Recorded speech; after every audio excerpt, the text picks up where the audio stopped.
This is a production of Cornell University.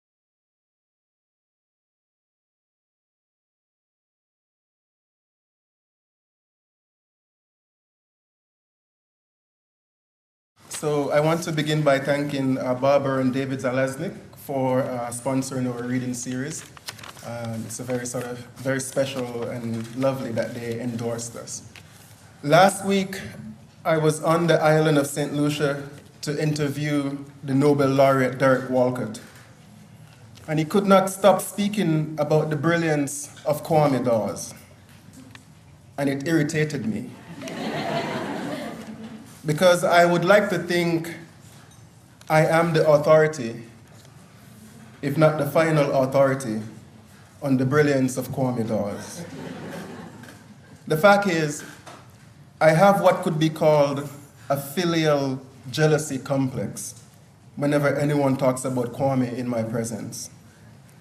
My normal impulse is to say, "You do not know him."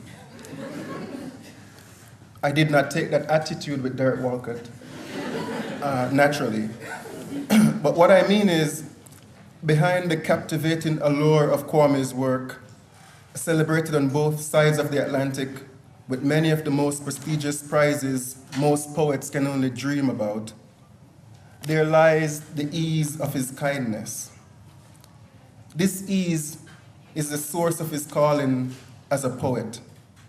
It is the cornerstone of why he is the supreme acknowledged legislator of the Caribbean experience. From a unique inner necessity that coincides with what is desperately necessary in our contemporary moment, Kwame's work is urgent without being earnest. His poetry violates dogma and traverses beyond the chronic genius of crafting poems to transport us through and into the effervescent sublime. His poems elevate, some even beatify, with an opulent, enchanting musicality, while at the same time they resist glamorizing the dark social realities, AIDS, poverty, colonialism, and so on, that they magnify. I can simplify and call Kwame a writer of conscience. His ethical acuity is impressive. He is the literary vibration of Bob Marley's One Love, a tremendous inheritance that won't anytime soon be surpassed. This body of work that delights and frightens us with its intense, special pleading, or put more acutely, a wailing of consummate integrity, defies simplification. It is masterful poetry, which is an enlargement of the sayable.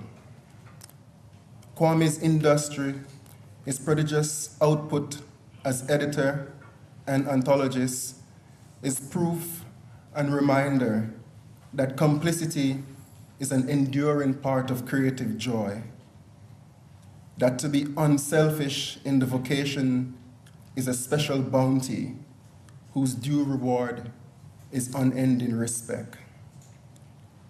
This evening, you will instantly recognize a voice in accord with justice and beauty, and a presence that inspires the pinnacle of poetry's function, awe.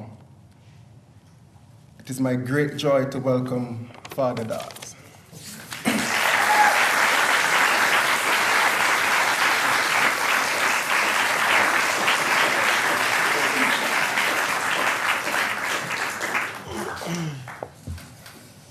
It's pretty much downhill from there. Thank you, Aishan. That was nice. Yeah, very nice. That's all true. I'm that good. So it's good to be here. It really is good to be here. And can you hear me okay? Yeah? Good. Excellent. And what I thought I would do is I'll read some poems But I've been, for the last year, as of the end of September last year, I've been beginning all my readings with a poem by Kofi Awona, which is because we were together in Nairobi when he was killed during the terrorist attacks that took place in Nairobi a year ago.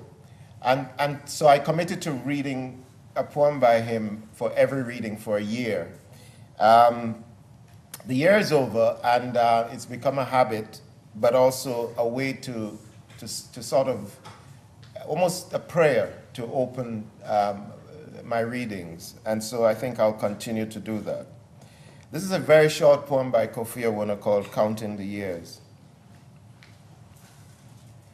As usual, in the earlier dreams, I come to the whistling shores, the voice of the high-domed crab stilled, but a chorus remains of the water creatures of earlier times, of the birth time and the dying time, the pity when we resurrect the travelers, the anchorman on our singular boat that will take us home. Awona's poetry continues to be a marvel, actually, and I encourage you, if you don't know his work, to check it out. I think you'll be impressed. I'm going to read a little bit here and there, and the one poem I want to read, which I rarely read, is a poem called Coffee Break. It's from a collection called Hope's Hospice. And it's a poem that is really one of those found poems, in the sense that I think it's almost verbatim, something that was told to me by a man called John Mazurka, who was responsible for the Hope's Hospice, a place for the indigent and dying in Kingston, Jamaica. And he was responding to a question I asked him. I just said, is there anybody who you'll never forget? There was a time at the height of the AIDS epidemic, he was seeing 30 deaths a week. And so that clearly was a seriously difficult time for him. But I asked him, and he remembered 3 people. And the underwhelming pathos of this story is also part of its grace and power. So this is it, Coffee Break. It was Christmas time. The balloons needed blowing. And so in the evening, we sat together to blow balloons and tell jokes. And the cool air of the hills made me think of coffee. So I said, coffee would be nice. And he said, yes, coffee would be nice, and smiled as his thin fingers pulled the balloons from the plastic bags. So I went for coffee. And it takes a few minutes to make the coffee, and I did not know if he wanted cow's milk or condensed milk. And when I came out to ask him, he was gone, just like that. In the time it took me to think, cow's milk or condensed. The balloons sat lightly on his still lap.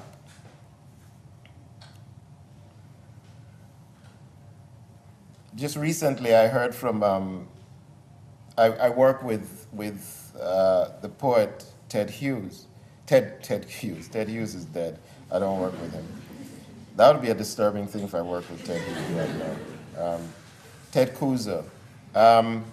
And he asked if he could use that for his, American Poets column that he does, which was nice of Ted. It's funny because it's probably the only poem that I think I've written that Ted would choose, because Ted chooses poems that are like his poems. And, and this is exactly a Ted Kuza poem, even though I didn't know I was writing exactly. That thing, you tell a little story, you got a little twist at the end. It's a Ted Cruz poem. It's a thing. So, okay, this is now a long poem, so you're prepared. Now I'm going to read a long poem. So it goes on for a while. You can, you know, when I pause, you can slip out, use the bathroom, and come back. Just don't disturb anybody on your way back. That's not nice. But it goes on for a very long time, okay? All right. Flight. 1. And when I die, I will fly. What promises you have for me? Sorry, I need to start do something else. This is actually in the voice of an old black woman. So that's me right now. Okay. Flight. Although it's kind of me too, right? So it's both of them. But it's really this woman. Although, you know, yeah. So if it's not sounding like her, then it's me. You see what I'm saying? But then if it sounds really weird, like I talk about breasts and things, it's her. I do have breasts, but it's not really something I like to talk about.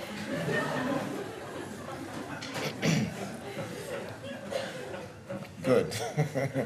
And you think it's a funny poem now, don't you? It's not. It's such a messed up poem. It's like, it's going to freak out your mind with how awful it is. Just in theme and subject, death and gore and blood and angst and anger and just everything like that.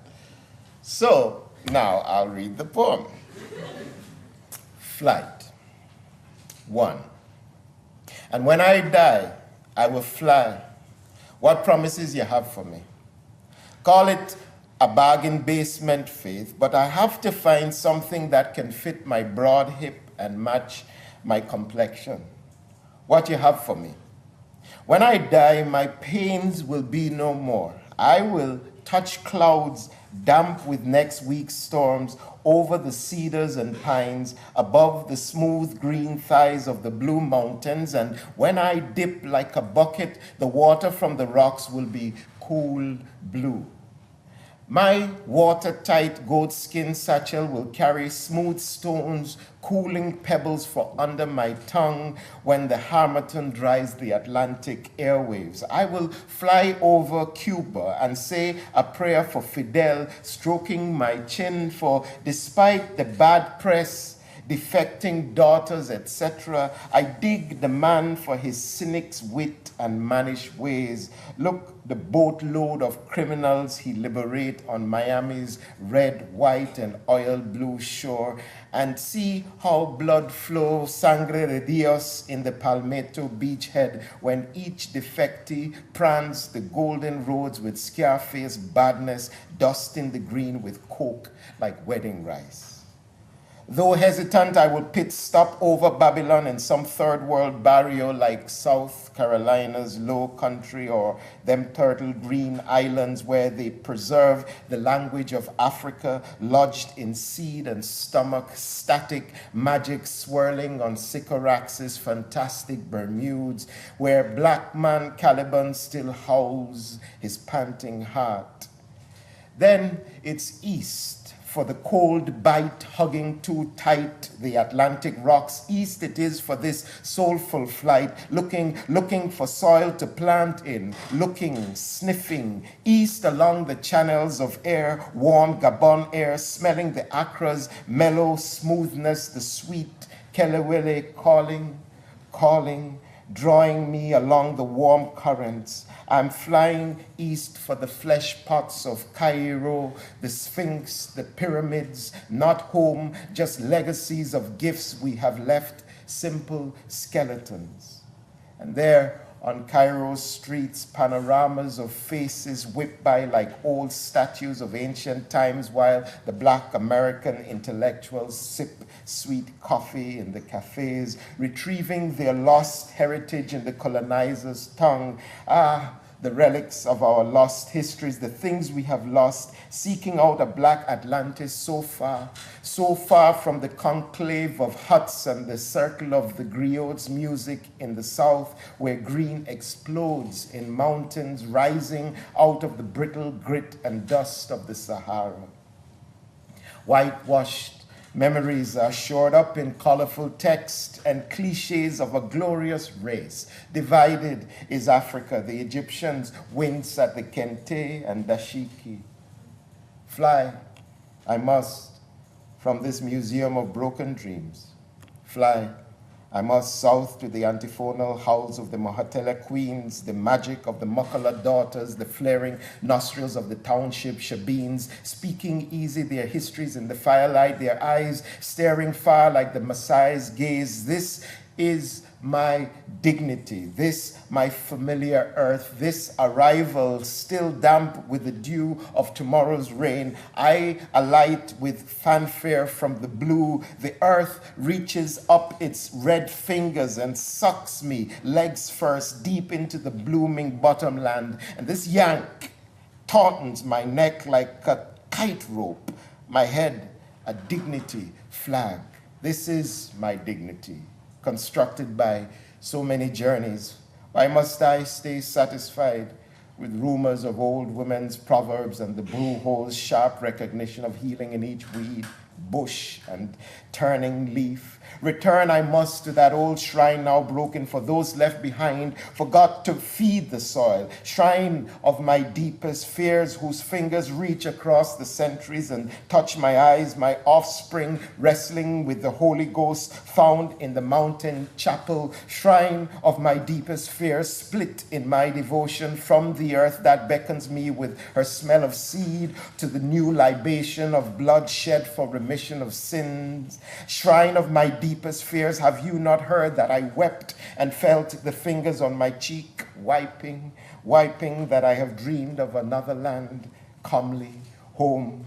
Shrine of my deepest fears, path to my distant time, not that path which would find me back in Jericho, or as nigger Simon on Golgotha, staring at the black sky. Shrine of my deepest fears, what wind is blowing now to meet my uneasy mind? I feel the travail in my bones. What do you have to offer?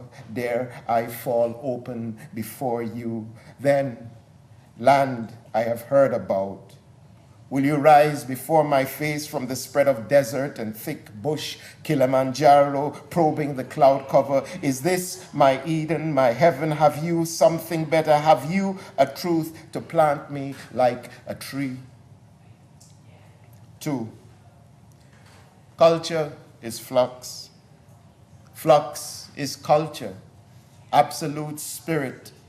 Is spirit absolutely true? Heart is not history, heart of stone. Heart is the fire caught up within my bones. Heart is prophecy frothing to the stump and rattle of the gospeler's Sunday. Heart is the word spoken so deep in the stomach, so jealously protective of my soul. Heart is my eye peering into our collective past and finding that ancient shrine in some broken hut drawing me.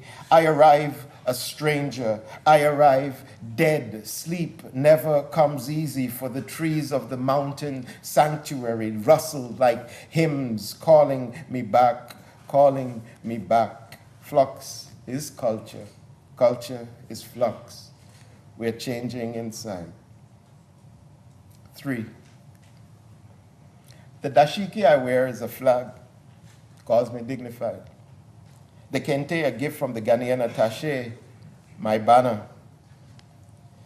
The sandals and the dust, my contact with the earth, this is no burden of guilt in my history. I will not share the blame for the callous whip, the gospel of enslavement, justified sardining of humanity in our own juices, value packaged and shipped with the blessing and guiding eye of the all-seeing papal man, nor for the stolen gold, the satchel of smallpox and rude disease, the blood spilled, the betrayal and slaughter of Toussaint, some sharp bleeding in the cane fields, the dangling of Bogle, the black and white churches, the rejected cornerstones falling in the black water of your hell, the silencing of my songs.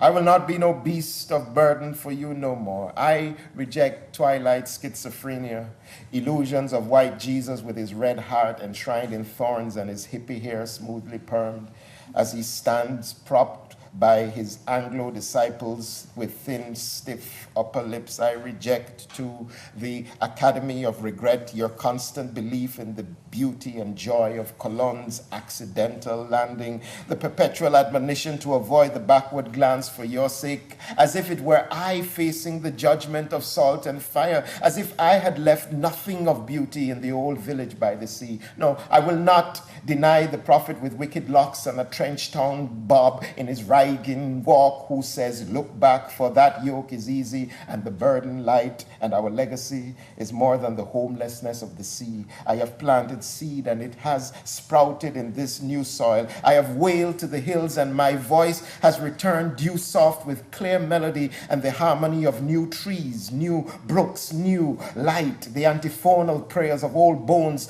calling me to take shelter in the green. So there is nothing strange here, nothing old, nothing odd in my ancient garb and the path of my metaphors. You have, I know, heard it all before, and more sweetly spoken, I'm sure. But I repeat the litany to clear the table so we may start afresh. Now, clean as I am, plealess. Now that we know the lay of the land, offer me what you have for me. Go on, I'm listening. You see, I've always known this stuff, this stuffing of history, to be the baggage of your sterile sermons, secretly concealed behind those curtains while you're down the best part of the wine after we've just sipped and dipped small. Behind your Oxford tongue, acrobatic around that clean sermon of bloodless salvation, locked up in some closet, all this stuff is sitting there. And if it wasn't for that smell, that thick, muggy smell seeping through, I would never know you had all this stuff. 4. I've come like this to see you point me out in my cloth from Togoland and my ragamuffin gait. Finger me now. I don't give a damn who sees. I won't cause no trouble. Tell the ushers to stay cool.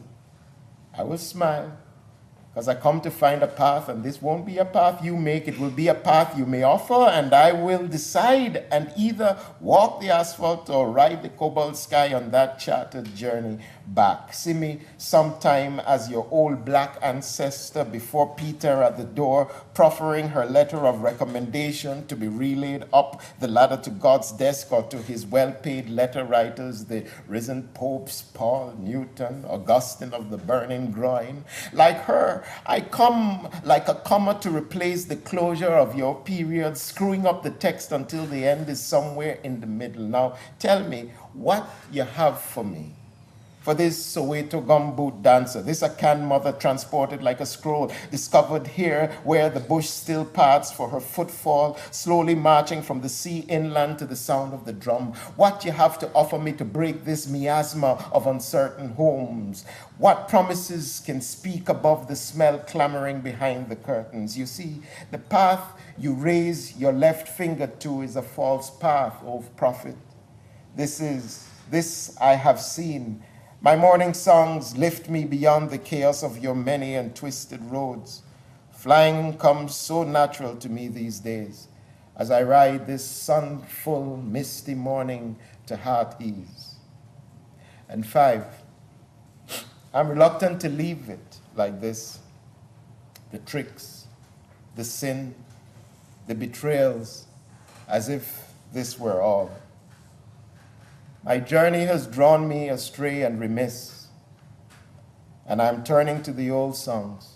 Marley's call from the darkness is pure light and hope, despite the countless dead by unbelief. This song has wallowed in its grief, as if there were no music in the bright after mornings, no prayer caught in the mist delicate sieve. Now rising up like a fisherman's weighted saint, to God the tambourines celebrate the joy of faith rewarded, the sickly child awakening after prayer, sight returned to a warped cornea, hope in a miracle of a child born intact. How green is the island when it rains. This song has lamented like a spoiled child. Yet how can I turn from these miracles without tears of thanksgiving in my eye? I write these poems with trepidation, as if this tantrum might bring down the wrath of the Almighty.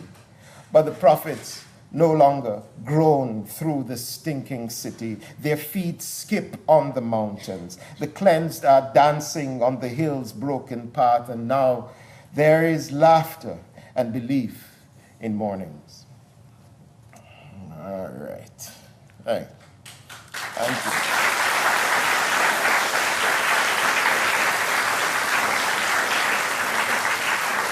Thank you. That was a mouthful, yeah. That was from a poem I wrote in 1994. So it's a long poem called Prophets. And it's really weird when you look back at your work, which I do occasionally, and think, first of all, be fascinated about what you were thinking at the time, but also then discovering some things that, wondering what still holds, what is the music that still holds. And that last section seems to me to continue to be a kind of prayer, a kind of rationale for why I write and why I continue to do what I do and how I live. I think I have one of my memos to poets says you are allowed maybe 3 poems about writing poetry a year as a poet, assuming you write more than 3 poems a year. And so that covered just one whole year. So that was for that poem, that one moment. Okay, so I'm going to read a few more poems because I would love to have some time to answer questions. So here we go. It's a little ride. It's called African Postman. It's for Solomon Ephraim Wolf, a man I met in Ethiopia. And it owes a lot to Winston Rodney, who is also known as Burning Spear. Son, who is that? It's the African Postman, Daddy. Burning Spear. East from Addis Ababa, and then south deep into the Rift Valley, I can hear the horns trumpeting over the flat-roofed acacia trees. See the African women bend low with wood heavy on their backs, and the cows, goats, donkeys, mules, sheep, and horses snapped into obedient herds by sprinting children moving along the roadside. Life happens here. I'm traveling to the land I have heard about, Sheshemani, the green place, 500 acres of just benevolence. And I know now that I long to hear the rootsman tell me how, despite the rumors of his passing, the Nati keeps on riding, keeps on standing in the fields of praise to hold on to the faith of roots people. Brother Solomon, you put the name Ephraim on your head and carry the face of the true Rasta, the face of the Ashanti warrior, eyes deep under heavy lids and your skin tight as leather, blacker than black. I have met you before on the streets of Kingston, there where you trod in the hiss and slander of the heathen, you, Natty Dread, gathering the people's broken minds into your calabash. You carry it all, tell them, return to the roots, the healing shall take place. You are Burning Spear's voice in the fields of Dept. You tell me of the prophecy of Marcus, and I listen to you through the phlegm, through the gruff of your voice. And suddenly, when I ask about the passing of the emperor, you rise up like a staff of correction, your voice reaching back to the mountains, your warrior self, your yardman greatness, and you speak. A mystery of those who have ears but won't hear, and those who have eyes and won't see. And I know that this dread will one day stand in this soil and find his feet growing roots, that soon the earth will be darker for the arrival of Solomon. Oh, let the heathen rage, let the doubters scoff, let this Ghanaian youth whose eyes have seen the face of Jesus Christ, let him too sit and marvel at the faith of the Nati. For this African postman has forsaken father and mother and has come to stand before his imperial majesty to call only him father, so that the father might call him son, and the world will carry on its weary march. And the ibises will swoop in the Ethiopian dusk, and the smoke will rise from wood fires, and the night will come with news that the rootsman after 400 years of being told he is homeless, has come home. Yes, Jah has come home. Sons and daughters of his imperial majesty, Haile Selassie, earth rightful ruler, without any apology say, this is the time when I would come home. Yes, Jah, oh come a hold the foe. Na let go, na let go, na let go.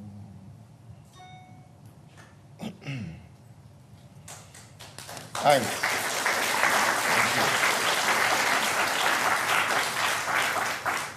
I lived in South Carolina for 19 years.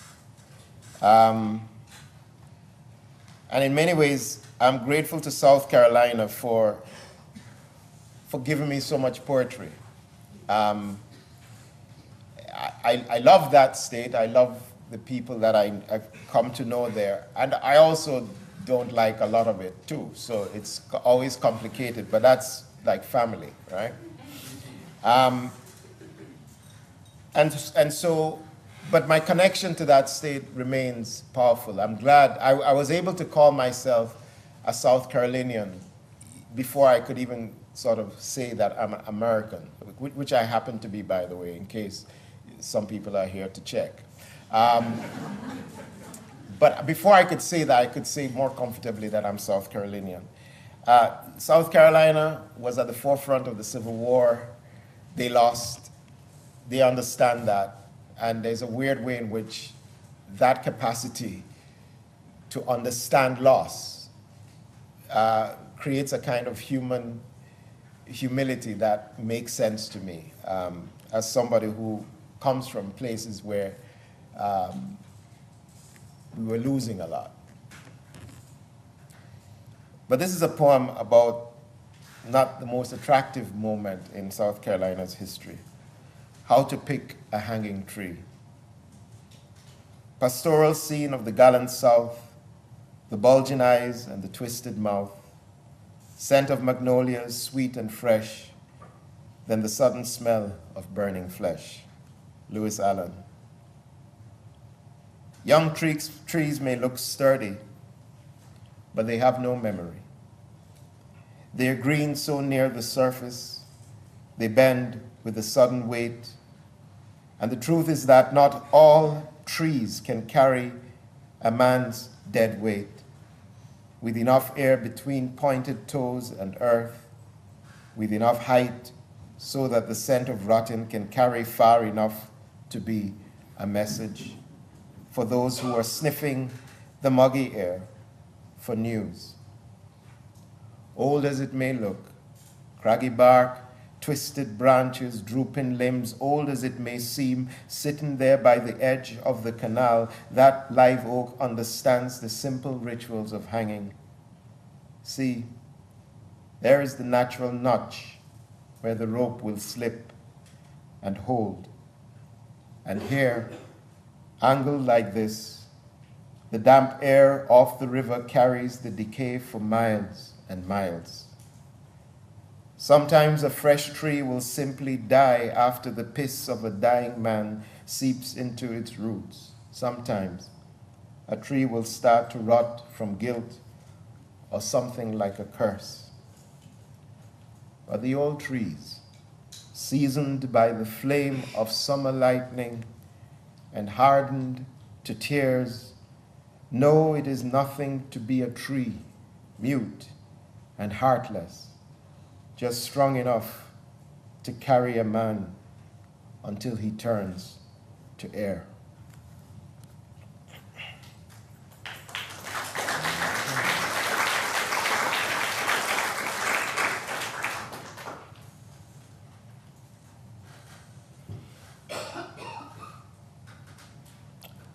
I'm going to read, oops.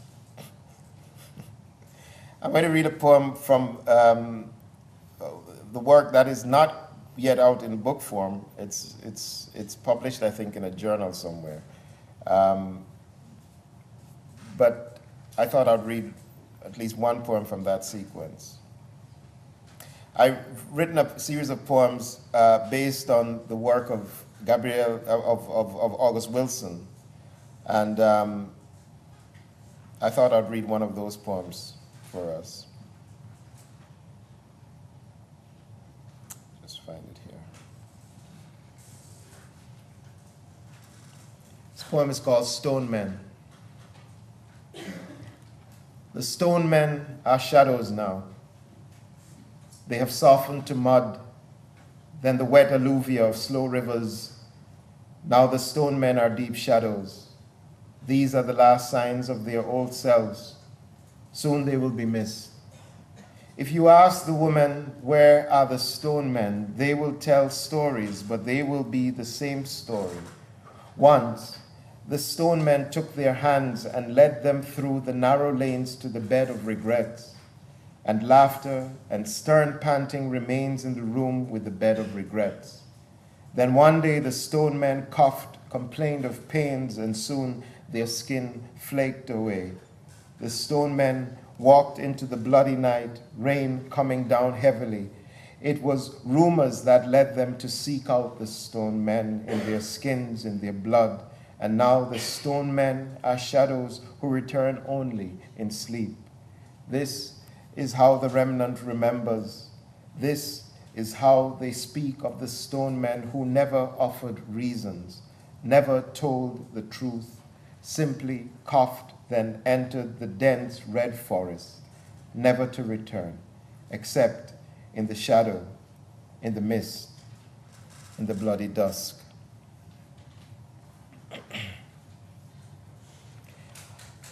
Thank you. All right, thanks. All right. So I'm going to end with 3 poems, and they're 3 sort of pseudo-love poems. And I say pseudo because if I said they were love poems and they failed to be, then you'd say, but that's not a love poem. So now I'm saying they're pseudo-love poems so that if they fail to be love poems, then I can say, well, I'd say it was pseudo. And then you wouldn't have anything to say. Now, this first poem is called If You Know Her. Now, I have to sort of preface this by saying this is not a poem about my wife. It's not, okay? It's just not about her. It may sound like it's about her, but it's not. Now, it gets tricky because I talk about it about a woman, like I know this woman. Now, it's not my wife, but it's not another woman that I know, okay? So I just want to make that clear too. It's a poem, okay? Like I made it up. Like, kinda. But I can say that I couldn't write this poem if I wasn't married to my wife, which is not the same as saying it's about her.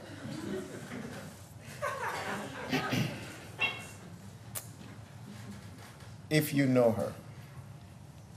If you know your woman, know her rhythms, know her ways. If you're paying attention to her all these years, you will know how she comes and goes, how she slips away even though she's standing in the same place.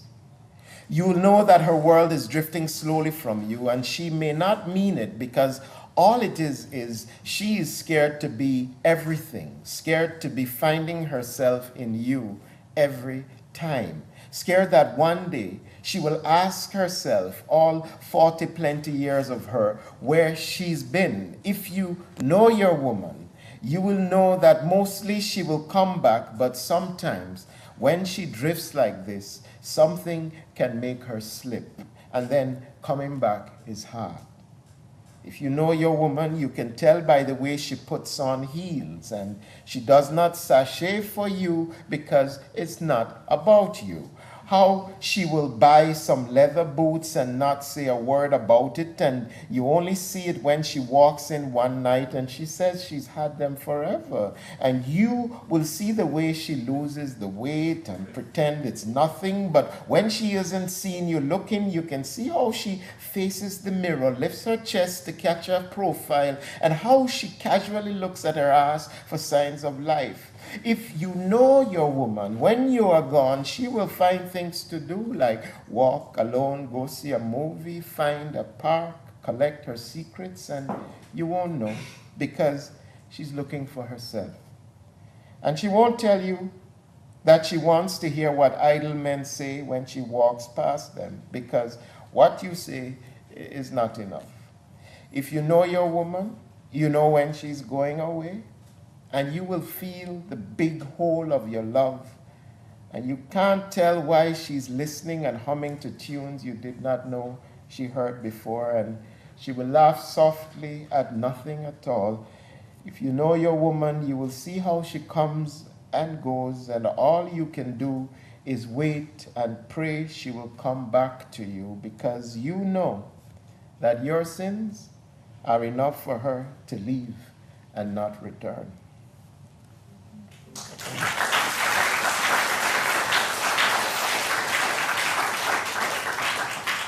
My wife would never do that kind of thing. So, okay, so now this poem is about my wife. Now this is like definitely about my wife. So it's her name is here. It's for Lorna. It's like about her. I mean, I've dedicated the poem to her. Okay, it's called The Egg and the Teacup. It's a great phrase that I learned when I was doing work on HIV in Haiti, and it translates to be thunder in the egg.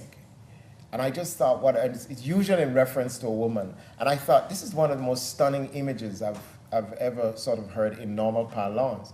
And I was planning to use it a lot, and they kept telling me, no, it's not nice. But so I never did sort of in any of the work I did then, because they just told me. I don't know why, but it sounded like such a powerful image. And so it sits at the heart of this poem, the idea of thunder in the egg. The egg and the teacup for Lorna. 1. Perhaps I should have asked your father for your hand, and perhaps he should have said no, just to show us he could. Then we would not wonder if it mattered at all to him. We might not have felt so on our own. 2. They never made your wedding. A cousin had one too, and they had to go, they said, and did. And you, they thought, could take it, and we, they thought, could handle it, and so we did. He may not have meant to, but he taught me not to fear your body broken easily. But you were strong, weren't you? It takes years to learn how much you've longed to be the fragile one, the delicate vessel. 3. This was my betrayal, to think you could take it, while I cupped the fragile catastrophes of others. For my vanity and the lie of misplaced care, forgive me, forgive me. I am learning the language of husbandry, how to tend beauty, to listen to the power of a broken thing, a cup, some china, almost transparent, 2 broken pieces in a bed of soil, gleaming. 4. Not that you never tried before. I simply chose to read it as your stoic way. You binging on a box of jelly-filled donuts devoured in front of me, and always followed by the coolness of insouciant accusation and firm pushback alone. You would command, and I fled. You tested me so often, and I failed you. Still, you gave me an open door as if you thought your test too hard, too advanced for me. How we compromise for love, how we survive. I'm grateful for those vivas retesting inside our hot house, my hands learning to caress. 5. You did not hesitate, I know, to face the violence of cancer. It looked as if the body could at last show me your wounded self, and I would see how tenderly you wanted me to touch you inside, far inside. So it was not the fear of death, nothing like that, just the knowledge of how it is written that these things hidden in the dark will be revealed.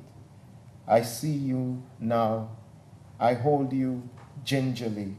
I will learn you. I will. 6. Harder than a stone, but more fragile than an egg. As if in the dark of youth, one can tell them apart, the egg from the thunder egg. All right. Good, thank you. And finally, I'll read a poem called In This Saying, and it's a poem that I wrote after reading carefully the work of Seamus Heaney, his last book, The Human Chain. And I hope, but it is what I felt having finished that book. And so I wrote this poem called In This Saying. 1. There is a way to end books, the gathered papers, their weighty gift, the clean parade of words. In columns of paragraphs and in columns of images, the tidiness of things. And numbered, they form the thing you have labored over for years. To end a book, you tie a blue ribbon around the heft, make a bow, kiss it. 2. The way to end the year of cataclysms is to find a piece of land by water where old boats rot at the edges, and the place smells of ancient things, sulfur, salt, rotting fish, and the deep musk of mud and grass, to then sit on a moving jetty rocking against the universe pulse, and there wait for the moon. 3. To end this way alone is to end with the hollow melancholy of loss and regret. Better to end with the voice of your woman, for you will need that voice, ordinary as rain, talking your name. Perhaps it is the intrusion of her scent, filling the air, or the cool of her touch, slick with tomato pulp and herbs. 4. I know the gender of this poem. Do not worry, it's because I know the name of the bodies standing in the dusk by the water. Kwame and Lorna. They will hold hands, and in this saying, the poem ends. Thank you. Thank you very much.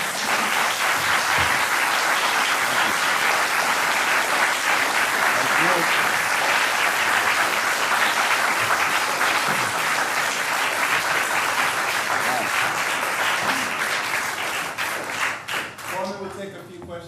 There are books on sale, and after questions, there's a reception upstairs. Okay, questions. You have to wave vigorously because I'm half blind. That's not a euphemism. I'm really half blind. Any questions, thoughts, ideas? Is there? Yes. I think it was in the first poem, I'm not sure exactly where the line was, but the line was black academics in local cafes with the African American academics sipping coffee. I wanted to know how you navigated this. Is that a way of asking how I got there, or how I managed to try and navigate the issue? It's a very interesting thing because I was really exploring this weird divide that exists. There's a line that says divided is Africa, right? It's the North versus the South. And there's a way in which we've retrieved Africa by privileging the North because of its association with so-called civilization. And so, but yet we embrace that in a Pan-African sensibility. But at the same time, there are many myths and false narratives that are constructed around color that are not about the place or about the period, but they are about the advent of the transatlantic slave trade. where color becomes its own kind of peculiar historical fact and construction of identity and place and so on. And so there's this peculiar way in which our engagement with Africa is more nuanced and more complicated and sometimes betrays certain kinds of ways of thinking that in fact demean the idea of Africa, at least on the southern part of Africa. So one of the things that I found interesting is the ways in which, in the reconstruction of a kind of African value, we continue to say, but we built the Sphinx, we built the Sphinx, you know, and then we therefore anything south of the Sphinx, well, all right, we agree, it sucked, right? And so that to me is very problematic, obviously, because anybody understanding the history of, you know, any parts of Southern Africa, the Nigerian traditions, in Zimbabwe and so on, would know that if you are in search of a validation of self through history, it exists. But I think it's part of a colonialist sensibility that we have weirdly embraced, and that's what that moment is negotiating, as you so deftly put it. Yeah. Yeah. Yes. How do you know when a poem is done? How do I know when it's done? That's kind of a good question, and the reason I say kind of is because I'm not going to give you a good answer. But I think I know when a poem is done when I think I have done the best I can to the poem. I don't ever finish a poem and think it's in perfect condition. In fact, most of the time, I don't think the poem is in perfect condition, but it's the best I can do. In other words, it has as much of the integrity of what I understand to be my voice. I do not feel like a fake when I read the poem, and I have really worked as hard as I can to ensure that all the elements that I value in poetry, that is the freshness of the image, the accuracy of the sentiment, and the coherence, the cohesiveness of the poem have been achieved as best as I can do it. And so essentially, I'm done with the poem when the poem is done with me. In other words, when the poem has exhausted me. And then it's time for it to go out. Time also helps to secure that moment. If it's in a book, I'm not going, I cannot imagine myself rewriting a poem I wrote, 20 years ago. I find that really, really tedious. I would not do it. And I find that I don't know where my head was, and my sense was then. So at that point, it's done by mere time. Time can secure that issue, yeah. Yeah, good. Okay. Other questions? Is there somebody? Yeah, whoever. Yeah, go ahead. The long poem that you read, Flight. Yes. Which you said was part of an even longer yes. work. Is that in any of the books? Flight is in Duppy Conqueror. That section is in Duppy Conqueror. So yeah, it's there. Yeah. And the longer work is Prophets, and Prophets came out in 1995. And it's one of those books that I remain very moved by. I think I go back to it to understand it. Because it represented a moment. I was talking to a student about this recently. And it represented a moment of ambition on my part, sort of a kind of poetic ambition, because of what I was trying to reach for. And even though I failed at it, I'm very pleased that I tried to reach for that. And so, yeah. Yeah, and sometimes if you're a writer, you should have ambition. It's better to fail at your ambition for the work than not to try and just settle at what you know you do all right. Yeah. Mm-hmm. Yes. What is my process of writing a poem? I have to tell you, most of these answers we make up, right? Because it's and I was saying this earlier today, it's only done in retrospect. So this is not prescriptive, it's descriptive. Do you get what I mean? In other words, I'm not saying this is a good idea, and I'm saying don't do this because you might get hurt in the process. But I've seen that what happens to me is this. I mean this, like, completely. Now, I preface it again, I have to keep prefacing it that it sounds mysterious, but it really doesn't feel mysterious, right? It just feels like sometimes your stomach feels funny and you want to take a dump. It's like it feels physiological rather than sort of mysterious. Do you understand what I'm saying? Okay, so I think that's it. That's exactly, I just described how my process.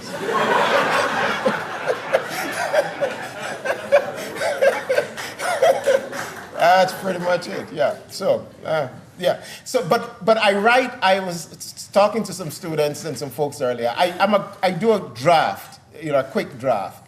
And the one thing I can share with you is that draft, if it doesn't come to an end, the poem has failed. I don't go back to the poem. So I do a first draft. That is a fast draft. But that's how I know what the poem is about. I don't know what the poem is about until I'm doing that. And then when it ends, and I go, okay, now I know what the poem is about, then I put it away and I can come back to it and work on the poem. I can rewrite it, I can do it completely differently. But my process is to do a very dramatically quick and insane first draft. And then I know what I'm doing. And as should be clear, the only difference with that and taking a dump is I return to the dump afterwards to check it out. But when I take a real dump, I flush. Unless the doctor asks me to check for stuff. Then I will return to the dump and check it out. Which you should do if the doctor asks you to do. Because the dump can reveal a great deal. Some of it you don't want to know. Yes. Other questions? So I can talk about dumping. I feel in your poetry the importance of a natural language that's really steeped in historical context, particular historical context, and local traditions, customs. And I sense that when I read your poetry, but I really feel it when I hear you read your poetry aloud.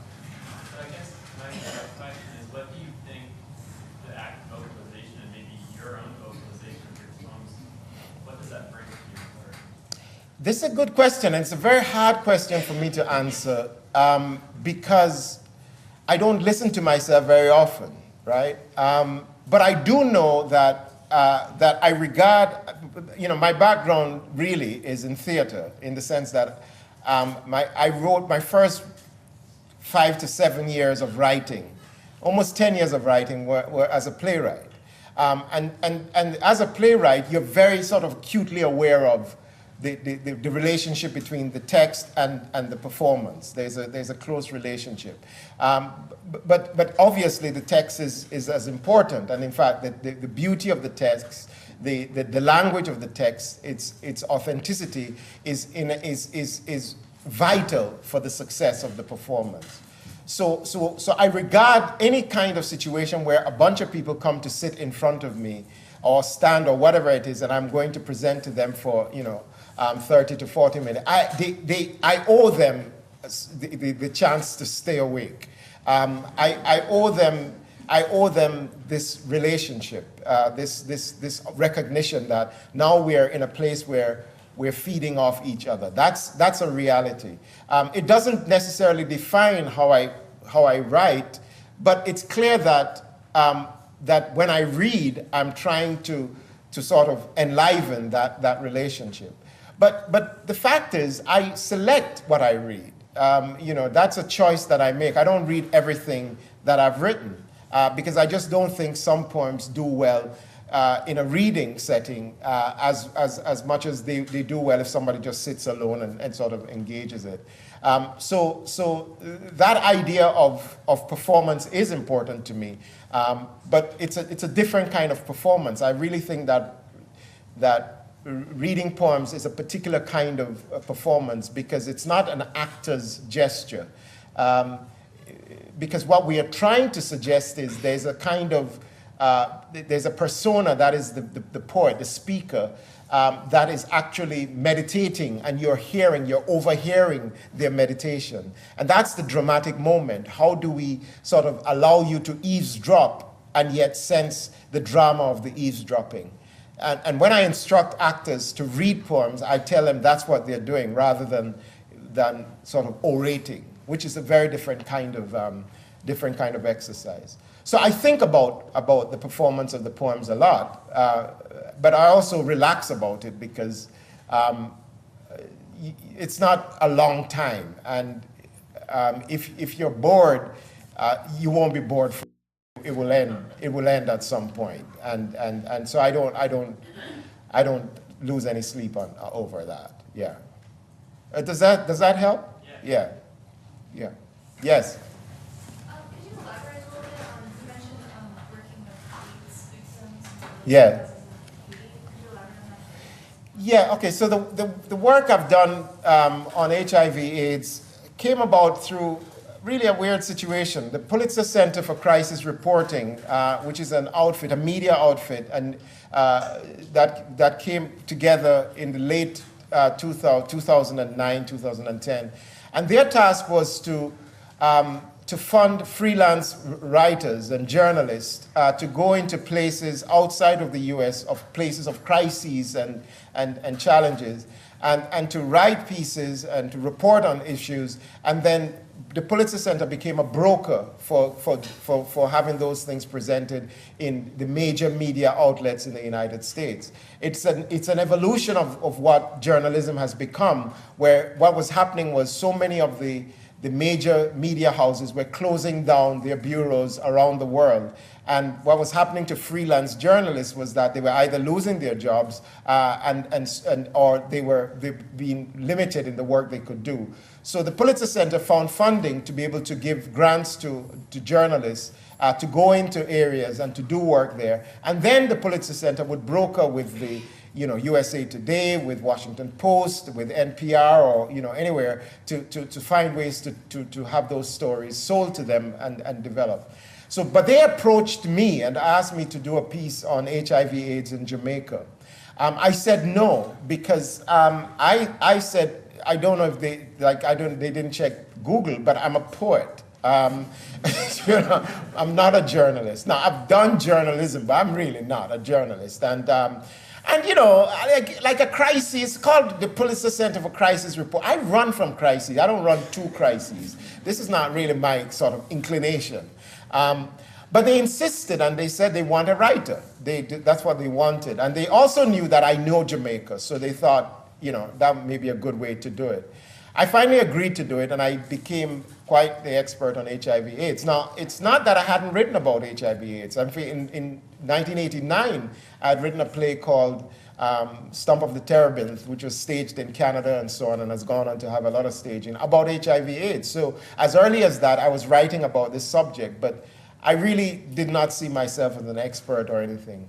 But I think I became at least very aware of it in Jamaica. And so I visited Jamaica with the crew, interviewed a ton of people, people living with the disease, and I wrote articles about it. And while doing that, I was writing poems in the places of reflection when I was just trying to debrief myself emotionally.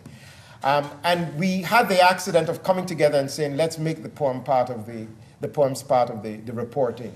And this was a brilliant moment for us because it changed the way in which we were casting these reports. And the website we created called Live, Hope, Love, and it's about HIV/AIDS in Jamaica. That's the site that went on to win for reporting an Emmy.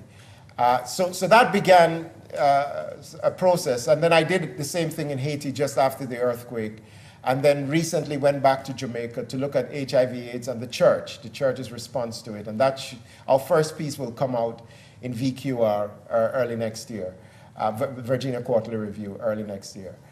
So that's the work I do, and I think the next place I want to visit is Rwanda. To look at the similar subject, but to look at it in the context of the genocide and that history and so on. I work with a great photographer called Andre Lambertson for the last two projects we've done, and I work with a musician called Kevin Simmons, who is also a fantastic poet. So that's the work. It's conventional journalism, but then I also do poems. Yeah.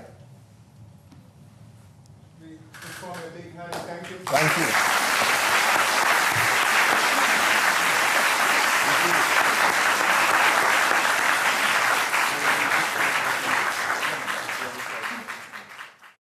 This has been a production of Cornell University, on the web at cornell.edu.